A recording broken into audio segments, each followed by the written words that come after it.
जमीन की बहुत बड़ी समस्या है। इसके खेत को एक जगह लाया जाएगा, लेकिन जरूरी नहीं कि सारे जमीन की वैल्यू एक जैसी। मान के चलिए यहाँ की जमीन उपजाऊ है, इसकी वैल्यू ज्यादा, हाई गढ़ा में चल गया तो सस्ता, हाई सड़क के किनारे हो गया तो महंगा, और एक रास्ते नहीं है तो और सस्ता। तो कहा गया कि आपकी टोटल जमीन।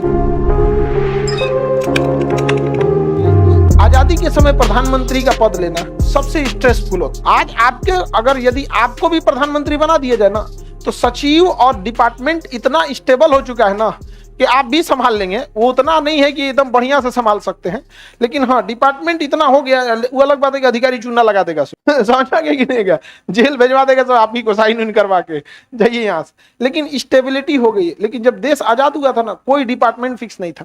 किस डिपार्टमेंट का कौन सा काम होगा, कैसे पैसे निकाले जाएंगे, कैसे मेंटेनेंस दिए जाएंगे, कैसे क्या होंगे, कोई डिपार्टमेंट ही नहीं फिक्स था। उस समय संभालना काफी मुश्किल था। लेकिन उन्होंने सबसे बड़ा काम किया, जमींदारी खत्म कर दी। भारत में जितना जमींदार लोग ने सब जना की व्यवस्था खत्म कर दिया। यहाँ पर्सनल जितना में आप रहते हैं उतना में छोड़ के कहा गया कि ये पूरा गांव इनका है, निकलो यहाँ से, इनका है। पहले पूछ लिया कि कौन कौन खेती करता है आपके यहाँ। कहा इस गांव पे मिश्रा जी, दुबे जी, यादव जी, ऐसे करके खेती वाले थे लोग।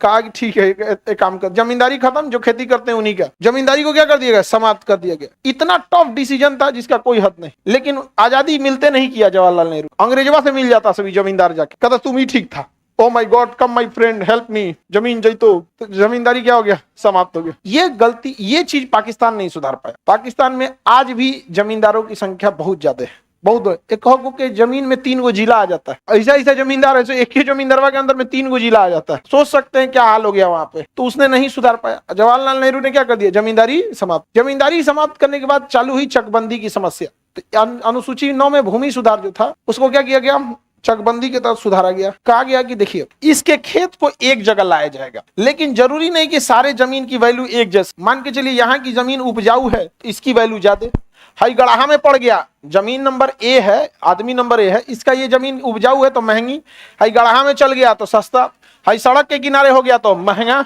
और एक रास्ते नहीं है तो और सस्ता। तो कहा गया कि आपकी टोटल जमीन, चारों जमीन मिला के पहले वैल्यूएशन देखा जाएगा, कितना वैल्यू की जमीन, और उस जमीन के वैल्यू निकाला जाएगा, कितनी रुपए की टोटल वैल्यू होती है, और उतना वैल्यू का एक जगह गोट्टे जमीन दे दिया जाएगा। ले गोट्टे दे दिया, कहा तुम्हारा खत्म, समझ गया, एक जगह इकट्ठे दे दिया है। लेकिन एरिया के हिसाब से नहीं देता है। ऐसा नहीं है कि आपसे 10 बीघा लेगा तो 10 बीघा आपको देगा। उस 10 बीघा में कोई महंगा होगा, कोई सस्ता होगा, किसी का रास्ता नहीं मिल रहा होगा, कोई बंजर होगा, तो उस 10 बीघा का वैल्यूएशन कितना हो सकता है कि आपको 10 बीघा लेके 4 बीघा दे, लेकिन उस 4 बीघा की जो वैल्यू है वो 10 बीघा के बराबर होगी। तो इसका पूरा प्रॉपर एक आयोग बैठता है, समझा गया कि नहीं आ गया, उस हिसाब से वैल्यू निकाला जाता है। बिहार में इसकी बहुत समस्या। आप में से भी बहुत सारे लोग जिनकी खेती होगी, ऐसे कितने लोग हैं जिनके खेत कई जगह पे, इधर उधर सबका है कमोबेश सबका इधर उधर।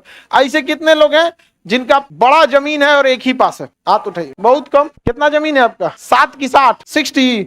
अरे बाप रे बाप, 60 बीघा जमीन है तो इसका 2 बार फीस लो। है लड़की सब को जी देख रही है उधर। ये सब अपना दिमाग लगाते रहती है यहाँ। बाप रे 60 बीघा मिल जाए तो। अरे उसमें कई को भाई होगा सब, उसका कितना भाई है, अकेले है? अरे बाप, ठीक है, देख रही थी सब। आगे बढ़े, देखो कर 60 बीघा जमीन कहाँ मिलेगा। तुम्हारा कितना बीघा है बबनी, हाथ उठाई थी? हाँ 24 बीघा। बढ़िया। आपका तो भाई बहन आप लोग कितने हैं लोग? चलिए तो इनका भी ज्यादा नहीं बटेगा, ठीक है, 2 भाई हैं लोग, कोई बात नहीं, ज्यादा नहीं बढ़ता है। गाँव हम लोग का तो जमीनें नहीं जमीनें नहीं था। आप जमीन की बहुत बड़ी समस्या है। अब एक बात बताइए बाबू ध्यान से, चकबंदी की एक खराबी, चकबंदी न होने की एक खराबी क्या होती है? अगर कोई बड़ी जमीन आती है, कौन सी कर रही है यहाँ पे अभी तक जोड़ी? ओहो, ये क्या करिए, इसमें क्या बड़ी बात है सर? 7 बीघा तो मेरा भी है। 7 नहीं बोला है, 60 बोला है। अब समझ में आया इसको, हल्का है पूरा ही। अब तुम जाते फुफुआ में आते यहाँ पे, ऐसे फुफुआ रहा हो, 60 बीघा यहाँ पे, सब 60 बीघा रख ले रह जाएगा। कोनो बढ़िया से सरकारी नौकरी लेके चला है तो चलिए कोई बात नहीं। सोने पे सुहागा बोला जाता है ना, नौकरी दिला देते हैं। हाँ एकदम, तुमको बढ़िया यूपीएससी बीपीएससी निकालो। समझ में आ गया कि नहीं आ गया? बढ़िया है।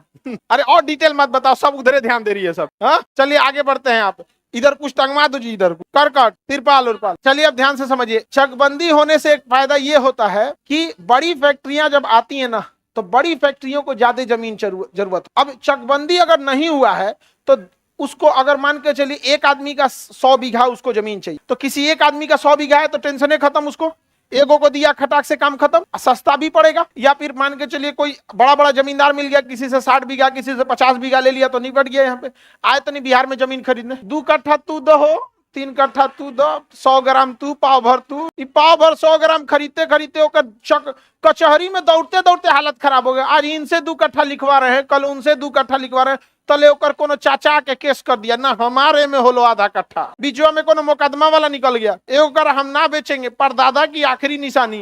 हाँ, परदादा बचबे ना कि ये निशानी बचल। आगे बढ़े, चकबंदी की समस्या हमारे यहाँ इसकी बहुत ज्यादा जरूरत है। पहला संविधान संशोधन 1951, क्या किया गया? भूमि सुधार